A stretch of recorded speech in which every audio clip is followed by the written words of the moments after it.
Perhaps we need some outside universal threat. I occasionally think how quickly our differences worldwide would vanish if we were facing an alien threat from outside this world. And yet, I ask you, is not an alien force already among us? What could be more alien to the universal aspirations of our peoples than war and the threat? And more secure for you and your children. I couldn't help at one point in my discussions privately with General Secretary Gorbachev, when you stop to think that we're all God's children wherever we may live in the world, I couldn't help but say to him, just think how easy his task and mine might be in these meetings that we held if suddenly there was a threat to this world from some other species, from another planet, outside in the universe. We'd forget all the little local differences that we have between our countries, and we would find out once and for all that we really are all human beings here on this earth together.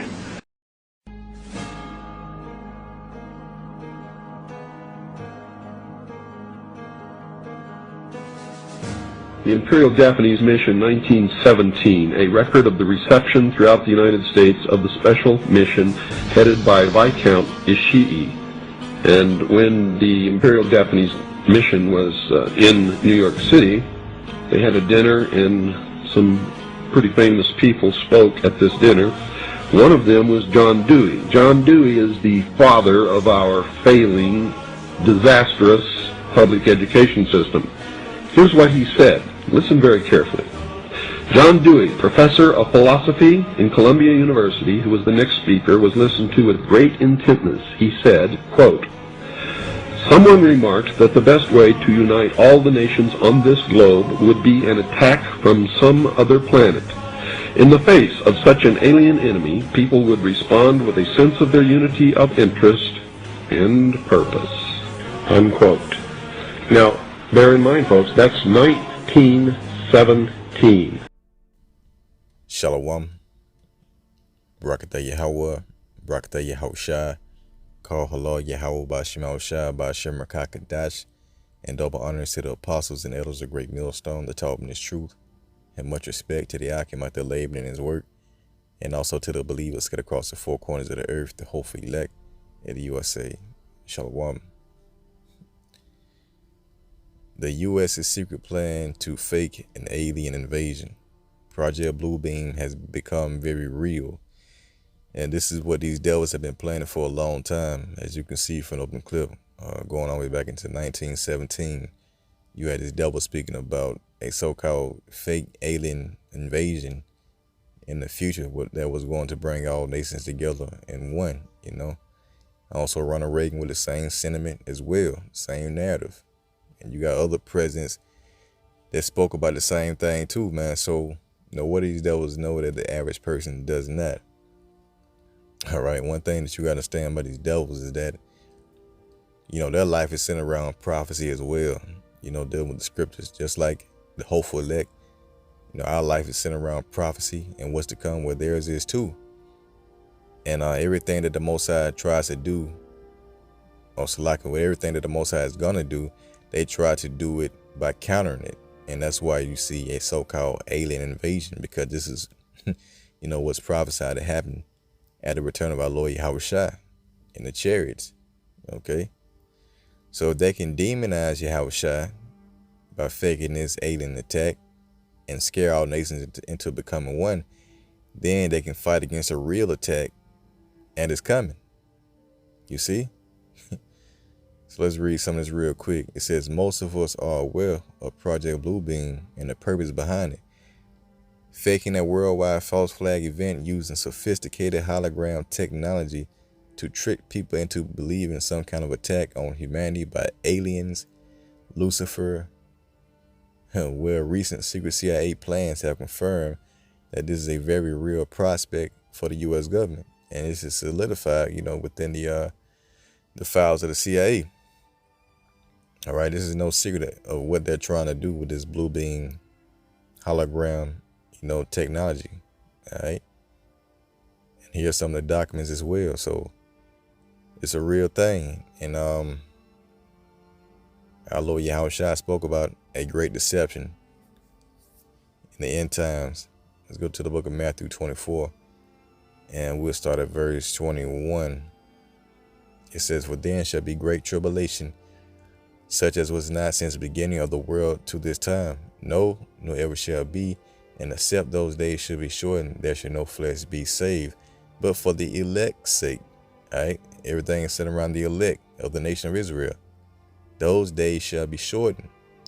Then," here's the point, "then if any man shall say unto you, Lo, here is the anointed, or there, believe it not. For there shall arise false messiahs and false prophets, and shall show great signs," it says great signs and wonders, "insomuch that if it were possible, it should deceive the very elect," man. Okay, Esau has been given the power to work miracles. And so this holographic, deception is no far-fetched idea. All right.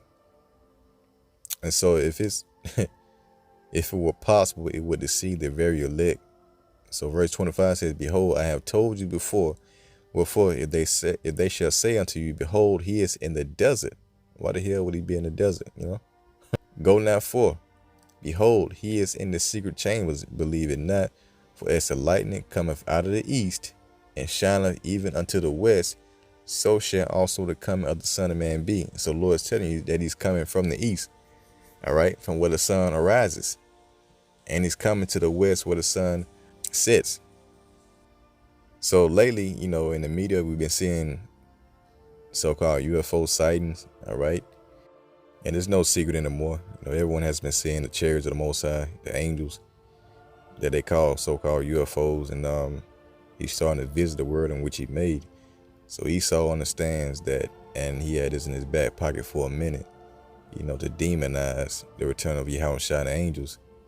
Okay, so when Yahushua pull up, he's already gonna be a terrorist in the eyes of these people. Okay. So this post right here says NASA hired a bunch of theologians or Bible scholars to study how people will react to discovering aliens. You see, because ultimately they want to get that reaction of fear within people. So so they won't just accept Yahushua, and they'll side with the damn devil, man. They'll side with the damn devil, not knowing that the Lord's coming back to save the elect of his people, from the hands of the damn devil,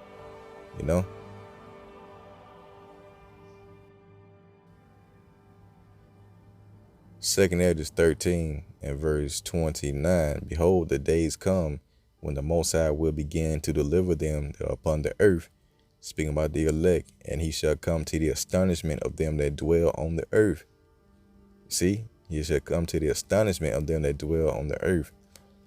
"And one shall undertake to fight against another, one city against another, one place against another, and one people against another." So that's pretty much World War III going on, right? And it goes and saying one realm against another, all right? You're going to have the angels in the heavens, and you're going to have, just World War III and chaos going on the earth. And the Lord's going to have to put a stop to all that.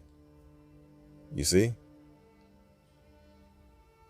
So it says, let's go real quick to verse 3. 2 Esdras 13 and 3. "And I beheld, and lo, that man waxed strong, Yahushua, with the thousands of heavens, the angels.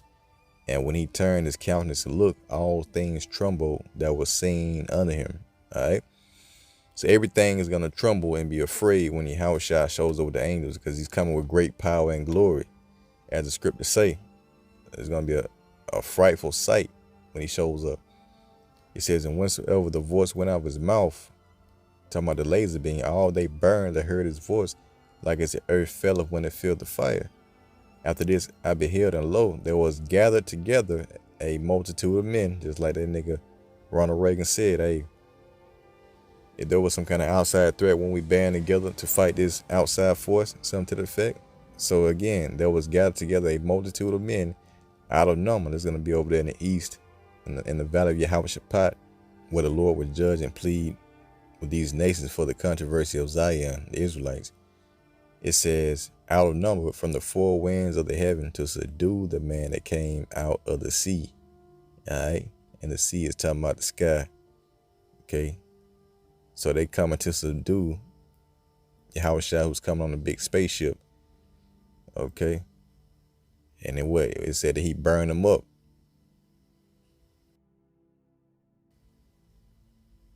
And to get like a depiction of that spaceship, when you look at that pic for Independence Day, it gives you a perfect depiction. Let's get it real quick. Ezekiel 1 and verse 4. Now this is the depiction of the spaceship that you see on the screen. Ezekiel 1 and 4. It says, as I looked, I saw a great storm coming from the north, driving before it a huge cloud that flashed with lightning and shone with brilliant light. All right. There was fire inside the cloud, and in the middle of the fire glowed something like gleaming amber, man. Okay, so that's the exact depiction of this Independence Day pic that you see right here. So they understand that Yahweh is coming back, on this great mountain, as the scripture calls it. All right, let's go back. 2 Corinthians 13 and verse 5, it says, and after this I beheld, and lo, there was gathered together. Okay, that's not it. Yeah, we can continue reading. There was gathered together a multitude of men out of number from the four winds of heaven to subdue the man that came out of the sea. But I beheld, and lo, he had graved himself a great mountain, and he flew upon it. And so this great mountain is talking about a spaceship, and he flew upon it. See? But I would have seen the region or place where the hill was graven, and I could not. All right. And after this I beheld, and lo, all they which were gathered together to subdue him were sore afraid, and yet durst fight. And lo, as he saw the violence of the multitude that came, he neither lifted up his hand, nor held a sword, nor an instrument of war. But only I saw that he had sent out of his mouth, as it had been a blast of fire, and of his lips a flaming breath, and of his tongue he cast out sparks and tempests. You see, so this is the laser beams coming out of chariots. And they were all mixed together, the blast of fire, the flaming breath, and a great tempest, and fell with violence upon the multitude which was prepared to fight, and burned them up every one, so that upon a sudden of an innumerable multitude nothing was to be perceived but only dust and smell of smoke. And when I saw this, I was afraid. All right. Ezra saw the vision of Yahushua's return, conquering these nations over there in the east, destroying them, zapping them to dust. He says when he saw that, he was afraid. So this is what Esau got to look forward to, man. And all the rest of these nations who are going to try to fight against our Lord Yahushua. All right. So yeah, I just want to go through that real quick.